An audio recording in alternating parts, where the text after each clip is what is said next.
Thank you, Jordan, and thank you, panelists. As they exit, we're asking the next group to come up. This is our final panel for the morning, and it explores the intersection of faith and culture. And immediately following this panel, excuse me, we're going to have our speaker, Jim Wallace, is going to come back.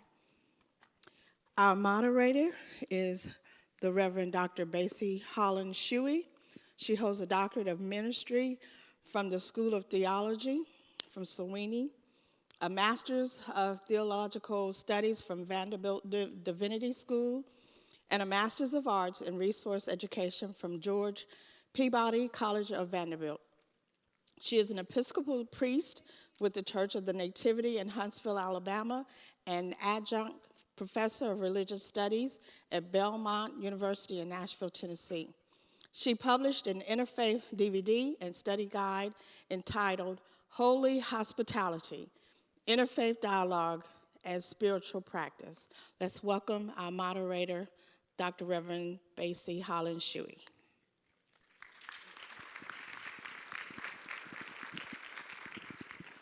Thank you very much. We're coming now to the end of our panels, and we have looked at the intersection of faith and community, faith and justice. And as our final panel, we'll look at the intersection of faith and culture. And we have three wonderful panel participants today, and I'd like to begin our introductions here on my far left with Rabbi Rami Shapiro. Rami is an award-winning author of over 24 books on religion and spirituality. He received rabbinic ordination from the Hebrew Union College, and he holds a PhD also from Union. He has been a rabbi for over 20 years, and his work particularly focusing on spirituality and religion. His latest book, Perennial Wisdom for the Spiritually Independent. Our next panelist, Delois Smith, developed the Office of Diversity and Student Support Services in 2009 at the University of Alabama, Huntsville, and she's currently the Vice President for Diversity at the university. And our third panelist is Kamal Kourouji. And Kamal is from Atlanta, but he travels often between Huntsville and Atlanta and is very involved in two interfaith organizations, the Istanbul Center and the Atlantic Institute. Kamal is the owner of a software development company, and he serves now as president of that company. He and his wife and daughter live in Atlanta, and he is from Turkey and will be sharing with us some on the intersection of faith and culture in Turkey. Would you please give each of our panelists a warm welcome?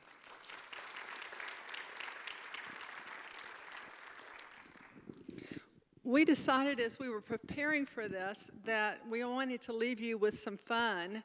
So I think where I would like to start with our panelists is to think about the idea that we're making an assumption, as you said, Rami, that faith and culture intersect, therefore they're somehow separated. And so I'd like for you each to respond to the idea of how faith and culture are or are not intersections. You want to start Please, with me? yes. So when I looked at the notion of faith and culture, the intersection of faith and culture, it seemed to me to be a uniquely American and maybe an American Protestant question. That Judaism is a culture. It determines what I eat, it determines how I dress, it determines what I buy.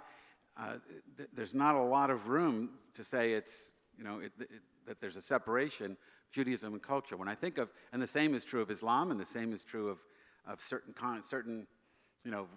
Greek orthodoxy in Christianity. I mean, that's a culture as well as a religion. So I think it's very much a product of American thinking, the way the question is framed. And to accept the way the question is framed, the culture we're talking about, as I hear it, is the culture of, I guess you could say, free market capitalist consumerism. And then religion ought to be a countercultural element to that. But honestly, you drive down, what's the street we came down? Whitesburg, and you see all these huge churches. I mean, that's free market capitalism. That costs a lot of money. So I get the sense, and I'm sure if you had a strip of synagogues, as we do in Nashville, it'd be the same thing. So I want to say that faith and culture are, they counterbalance one another, that faith ought to be countercultural. But what I see when I go to churches, and I speak all over the world actually, but around America, when I go to churches and mosques and temples, synagogues to speak, the culture is, in America, the culture is this consumerist culture, and the religions have been co-opted. And while we have, and have heard some great things, and I'll end with this, we've heard some great things about what needs to change socially, politically, I haven't heard a thing about faith. And I think that's because last night we were told to put faith aside, even though it's an interfaith conference. We were told, don't talk about God, don't talk about your beliefs, don't talk about anything that would remind us that we're different, and let's just talk about the fact that we're liberals. And I think there's something else to be talked about here. And I'll do that in my breakout session later. Thank you. I work at the University of Alabama in Huntsville here, and one of the charges that I had in developing that office, so years before that, I was vice president for student affairs. I learned very early on that when you have a university that has about 7,000 students here from 102 countries, you cannot in the least think that you will bring that many individuals to your campus and ask them to leave their faith at the door, along with their culture. You cannot do that.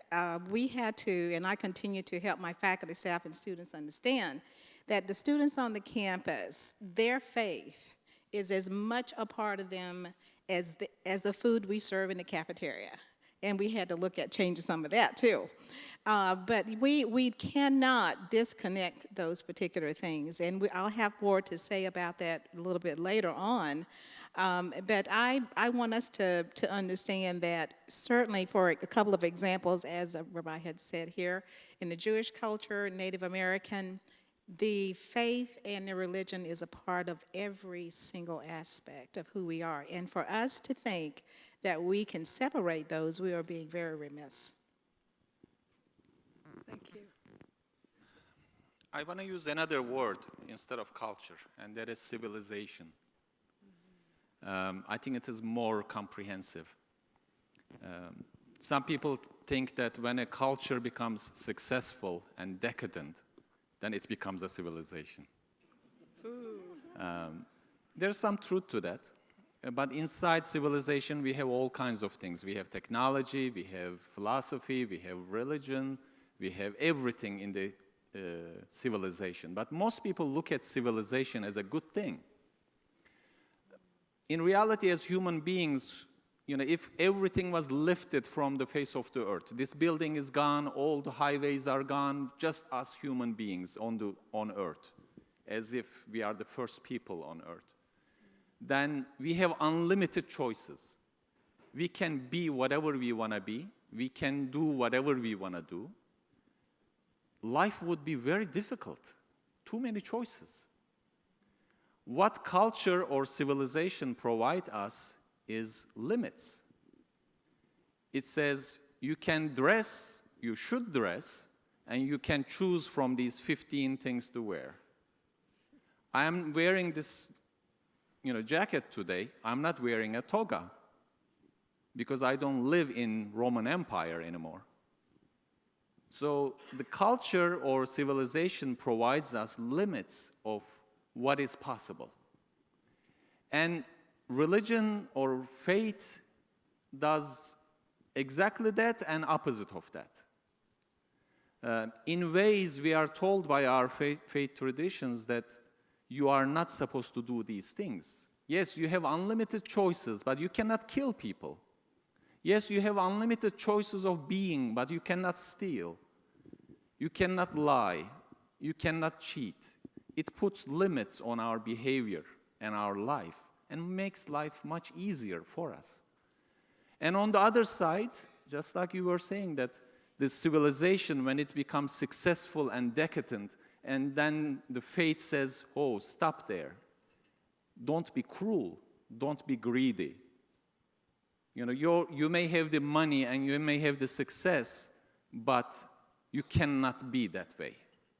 That's what my faith is telling me. So, civilization, culture, faith, they are all us. I don't have compartments in my heart, and I don't have compartments in my life. I am not supposed to behave certain way on Sunday or Friday as Muslims, and then behave differently when I am in the office. I think what makes a culture become a civilization is faith. People who have no faith cannot build civilizations. They can build technology, but they will not be able to build civilizations. So I'm wondering about the connection of spirituality and heart, as our last panel talked about.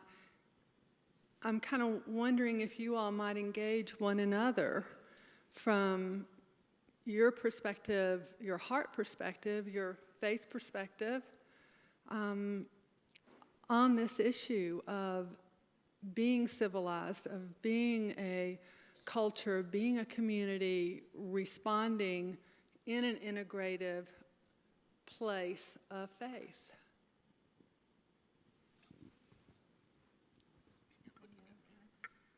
So I don't... You're the spirituality guru. Yeah, okay. So I'm just wondering if religion... First of all, I don't know if religion and faith are the same thing. We'd have to figure that out. But let's assume for just a moment they are. I'm just wondering if religion actually does what, Kamal, you said it did. Like, your religion says you can't kill. Well, no, it doesn't. All right? My religion says, thou shalt not murder unless you need to in order to do something, in which case we're all going to turn the rules inside out and make it okay to murder, right? I mean, religion basically does... Religion, like anything else in the society, is run by the power elite. And it's always interpreted by the power elite for the benefit of the power elite. So our religions only reinforce whatever these power structures want to have reinforced, what Paul calls the powers and principalities. Spirituality, to me, is someone who takes up his or her cross and does as Jesus does and confronts the powers even unto death. And religion, to me, is more often co-opted by the powers than it is a counterweight to them. So I have trouble counting on religion for any of this stuff. I mean, that's why I think most people here are liberals, and we're working from that framework. But where I live in Murfreesboro, Tennessee, the vast majority of churches, A, wouldn't come to this because you're here, and B, seriously, they don't want to be on a panel where there's a Muslim because it gives credence to the possibility that maybe Islam is a legitimate religion. They can't do that, so they won't come. And they certainly won't come and support the liberal policies that Rabbi David was talking about. That's not on their agenda. That's not what their God tells them to do. Of course, the only thing they know about their God is what the power structure tells them to do. You know what I'm saying? So I don't think we can separate out the notion of power and control from all of this, and that the real work is about freeing ourselves, and I could go on forever on this, which I'll do this afternoon, but freeing ourselves from that structure, and then seeing what's left, what comes up when we're not locked into that. And there I have more hope. I think it's compassion. I think it's justice. But then I'm going to define those. And so it's people who agree with me. I want to share something personal, and it seemed like Jim Willis was telling my story, and I want you to listen very carefully to this. I grew up in a very, very, very religious family, AME, African Methodist Episcopalian, and my family was very religious. My father read the Bible to us every Sunday, all 6 of his kids, and he wouldn't just read it. He would act it out, and you could see these characters, and so it was so real to me, and I loved the principles that I was being taught. So I asked my dad constantly. I said, "Well, Dad, if we all are serving the same God, why can't we serve Him together?" Never got an answer to that. All the years growing up in my house, never got an answer to that. And so here's what happens when you have a 16 or 17-year-old and they hear you say one thing and they see you do another. If you don't explain that some way and make sense of it. So here's what I decided. I decided this religious stuff means nothing because I hear people say it, but I don't see them do it. Wow. So what I decided to do was to go to the University of Florida, which at the time was probably about 30,000 students, and get totally lost and have nothing to do with this religious stuff because I thought it was a farce and I saw very few people live in it. And but when I got there, I met some people who really were doing what I knew was possible. I knew it was possible conceptually because that's what it was taught to me from the word that I was reading and what my parents was teaching me, but I never saw it. So I met these people there. They were from all walks of life, socioeconomically, racially, culturally, and they were all together. They loved each other, cared about each other, and they all looked different from me. And I knew that was possible. I had just never seen it.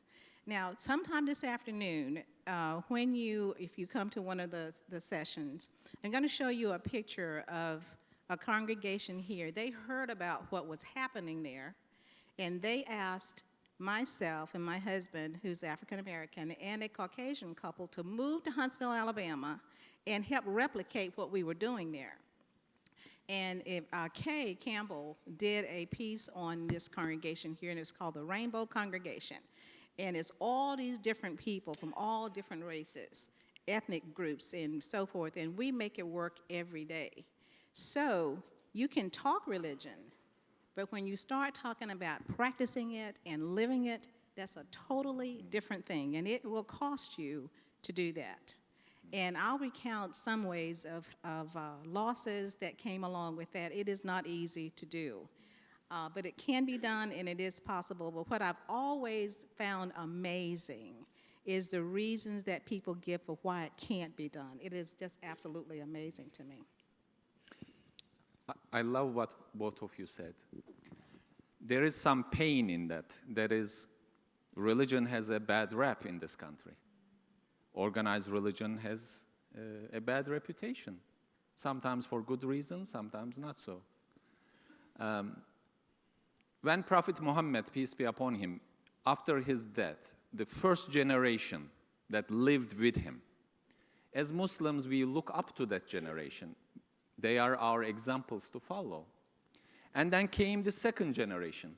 The second generation was able to see and talk and examine the life of the first generation, but they never saw Prophet Muhammad. So somebody from the second generation, there's a recording of this, asked somebody from the first generation, so tell us, what was the actually the third generation asked the second generation, what was the first generation like? Third generation, who has never seen the first generation, asking the second generation, what were they like, the first generation? And the answer they got was, if you saw them, you would think they are crazy. And if they saw you, they would doubt your faith. So, to be able to call myself a faithful person, then I have to take the chance of being called crazy. Because civilizations are built by crazy people. Nobody civilizations are built by selfless people. Civilizations are built by people who sacrifice themselves for sake of others. Civilizations are built by people who do not worry about what happens to them or their kids. They worry about other people's kids. These crazy people build civilizations. So let us be crazy. Amen. I remember, I listened very carefully to Jim Willis, and here's this comment. I hope you heard this comment. He said, when he asked the same type question I asked, he said that the answer he was given, which was similar to the one I was given, Christianity has nothing to do with racism. It's political. Faith is private. And I heard that, many times. Now, if we are believers in this space where we are, and we are trying to convince the world outside of us to adopt what we believe and how we practice, they look at us and say, you don't look a thing like what you're saying. So why are you trying to convince me? So we have to pay attention to that. I also want to pick on something, and now he's walking back in the room, so we can pick on Jim. So I want to point out something that he said that I thought was very important that we need to deal with if we're dealing with this notion of culture.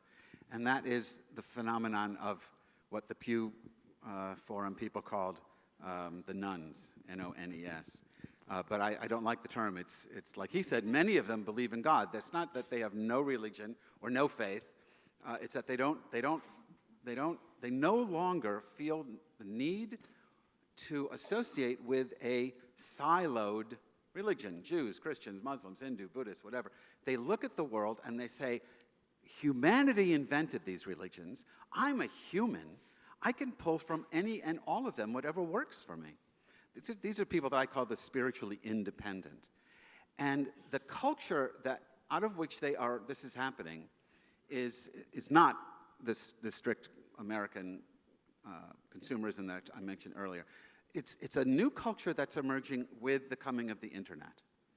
And something new is happening, something that I think Teilhard de Chardin glimpsed in 1922 when he started talking about the noosphere, that this cosmic consciousness, this divine mind of which we are all a part, is being produced, as we move into the omega point. And I think the internet is an example of that it links us in ways we've never been linked before. It opens us to the wisdom of the Prophet Muhammad, peace be upon him, but also Baha'u'llah, which the Prophet, in Iran, the Baha'is were persecuted because they violated the notion that the Muhammad was the seal of the prophets, as our Imam told us this morning. No, there's more prophets. Moses was the best prophet. That's what we say. Muhammad, what the heck is that? We don't. So, but people who are coming in the internet age, they don't see it that way anymore. All of this is theirs. They're part of an emerging global civilization that is going to change everything. And religion is trailing. Religion doesn't know how to talk to these people. I'm not talking about young people in general. A lot of young people probably in churches and mosques and temples, but not the young people I'm talking about. I'm talking about the people who say, that's not where it's happening. It's happening in a different level, both socially and politically, but spiritually, with the emergence of people, and I'll just end with this, it's called multiple belonging. People who say, when you tell the story of Jesus on the cross, that is the most powerful expression of brokenness and working through the cross to the resurrection and healing that I've ever heard. And as a Jew, I want to resonate with that as a myth. Now, by myth, I don't mean a falsehood. I mean a deep archetypal story that shapes our consciousness. I'm not a Christian. I don't believe in the resurrection. I believe in that story, though, as a powerful myth to shape my life. I don't believe that the Jews are the chosen people. I don't believe that they escaped from Egypt. Historically, I don't buy any of that. But as a myth, as a story, it's very powerful. The stories of Muhammad, do I believe that the angel Gabriel came to Muhammad and gave him the Quran? If I did, I'd be a Muslim. I don't. But the myth, that story, is incredibly powerful. And the messages in the Quran, some of them, because I don't take any scripture as a whole. I think they all have a shadow side. But some of them are just brilliant, and I don't want to have to be a Muslim to learn from them and to become a follower of Muhammad. I want to be crazy like Muhammad was crazy. But many people, and young people, the millennials, are saying, I don't need a label to do that other than human. And I think that's the challenge that we have to face when we're talking about the connection between this emerging culture and the emerging faith and the emerging civilization that's going to come out of that. It's going to be something as different from what we know now as what we know, or as, it's going to be as different from the space shuttle, for example, as the space shuttle is from Noah's Ark. And we haven't got a clue what's happening. And I would invite you to please go to the Pew Research Center and look up that study, because this group that he's referencing, these 35, 40-ish and younger, about 47 to 49% of them are of that opinion, and that's where they are. They're either agnostic or they're atheist, and that's where they are. And then by 2025 in this country, the Latino population will have tripled. By 2050, we will have a non-majority population in this country. And it's not a matter of if, it's when. And we need to be preparing for that and understanding what is coming. You know, I don't sit here in a very liberal environment despite of my faith. I sit here because of my faith. And I had a conversation with a pastor. Actually, he is a professor of evangelism. He used to teach at the Columbia Seminary in Georgia. His name is Ben Johnson. And this man, I was having a conversation, and I asked him the question. I said, Muslims and Christians, you know, we have dialogue, but sometimes this dialogue fails. We don't understand each other. Nothing comes out of that dialogue. Why do you think that is? And that man sat there for at least a minute in silence. And then his answer was shocking to me. He said, it is because we don't focus on God. We focus on everything else. And when we talk about religion, how terrible it is, what kind of damage it does to youth, well, it is because we are not teaching them the right stuff. Religion is not about buildings. Religion is not about even us. Where is the God that we need to focus on? Because if you focus on that, then some good will come out of that conversation. If I focus on myself, then only my ego will come out of that.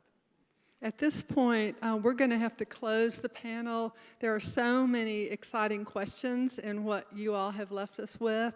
And I hope that each of you, as you go into the lunch break, will be thinking about these ideas. How do we rest within our strength of our communities, our religious communities that nurture and grow us up and challenge us to these hard questions? And how do we rest in these statistics of the number of people that are not in chosen communities? So I thank you. I'd like for each of you to offer your thanks to our panel participants for bringing these up. Wonderful.